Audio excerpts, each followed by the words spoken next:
आज इंडिया के यूट्यूब पर दो नाम सबसे ज्यादा पॉलिटिकल डिस्कशन में रहते हैं, ध्रुव राठी अम्मो और नीतीश राजपूत। तो दोस्तों नमस्कार, मेरा नेम है अनुज गुर्जर और आज हम इन दोनों के ओपिनियंस का एकदम बायस डिस्कशन करेंगे।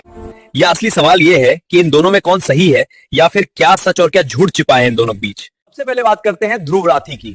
ध्रुव राठी का स्टाइल है डेटा, रिपोर्ट्स और उसके पर्सनल ओपिनियंस। हर वीडियो में आपको मिलता है चार्ट्स, आर्टिकल्स, इंटरनेशनल कंपैरिजंस और उनका एक क्लियर नैरेटिव। इसका सबसे बड़ा प्लस पॉइंट यह है कि वो गवर्नमेंट को क्वेश्चन करता है और डेमोक्रेसी में गवर्नमेंट को क्वेश्चन करना गलत नहीं बल्कि जरूरी होता है। लेकिन यहीं से क्रिटिसिज्म शुरू होता है, क्योंकि कई बार वीडियोस में गवर्नमेंट की गलतियां तो डिटेल में होती हैं, लेकिन ऑपोजिशन की गलतियों पर उतना कुछ वीडियोस में फैक्ट्स के साथ पर्सनल ओपिनियन मिक्स हो जाता है। इस वजह से लोग कहते हैं कि ध्रुव राठी न्यूट्रल नहीं है बल्कि एक पर्टिकुलर आइडियोलॉजी को सपोर्ट करता है। सिंपल शब्दों में कहें तो ध्रुव राठी आपको सिस्टम के खिलाफ सोचना सिखाता है, लेकिन कभी कभी एक तरफ झुकाव दिखता है। अब बात करते हैं नीतीश राजपूत की। नीतीश राजपूत का स्टाइल ध्रुव राठी से बिल्कुल अलग है। यहाँ आपको शाउटिंग नहीं मिलेगी, एग्रेशन नहीं मिलेगा। नीतीश रावत का फोकस होता है हिस्ट्री, कॉन्टेक्स्ट और टाइमलाइन। वो बताता है कि कोई इशू आज अचानक से नहीं होता, उसके पीछे सालों की कहानी होती है। नीतीश गवर्नमेंट को ब्लाइंडली डिफेंड नहीं करता, लेकिन गवर्नमेंट को विलन भी नहीं बनाता। इस वजह से कई लोगों को लगता है कि नीतीश राजपूत ज्यादा सेफ है। कुछ लोग कहते हैं कि वो क्लियर बिटवीन ओपिनियन लेने से बचता है और इसलिए उसके वीडियोस न्यूट्रल लगते हैं। सच यह है कि नीतीश राजपूत आपको आपके हिसाब से समझने का प्रोसेस देता है, डिसीजन लेने का प्रेशर नहीं। लेकिन हाँ, अगर आपको स्ट्रॉन्ग स्टैंड चाहिए तो नीतीश राजपूत कभी कभी थोड़ा सॉफ्ट लग सकता है। अब आते हैं सबसे इंपॉर्टेंट सवाल पर, ध्रुव राठी या नीतीश राजपूत कौन सही है? इसका जवाब सिंपल है, पर दोनों सही है, पर अलग अलग जगह।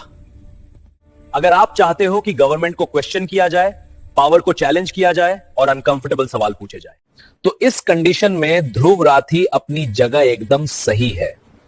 अगर आप चाहते हो कि इशू को बिना गुस्सा, बिना हेट और बिना एजेंडा के पूरी डेप्थ में समझा जाए, तो उस हिसाब से नीतीश राजपूत के व्यूज एकदम सही है।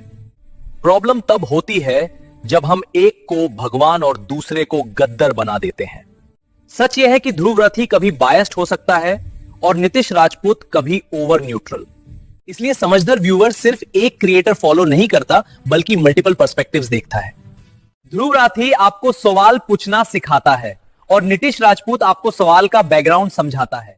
यह याद रखिए, अगर आप सिर्फ एक साइड सुनोगे तो आप इन्फॉर्म नहीं, इन्फ्लुएंस्ड बन जाओगे। और एक स्ट्रॉन्ग डेमोक्रेसी के लिए दोनों बातें ही बहुत जरूरी होती हैं। इसलिए फाइट क्रिएटर्स के बीच नहीं होनी चाहिए, फाइट इग्नोरेंस के खिलाफ होनी चाहिए। तो दोस्तों आज के लिए सिर्फ इतना ही। जाते ये बात कहूंगा, गवर्नमेंट खिलाफ बोलते बोलते देश के खिलाफ ना बोल जाना। तो दोस्तों कमेंट में लिख के बताओ, आप ध्रुव राठी देखते हो, नीतीश राजपूत देखते हो या दोनों? और अगर वीडियो पसंद आई हो तो लाइक और सब्सक्राइब जरूर करना, क्योंकि यहां एजेंडा नहीं, लॉजिक चलता है।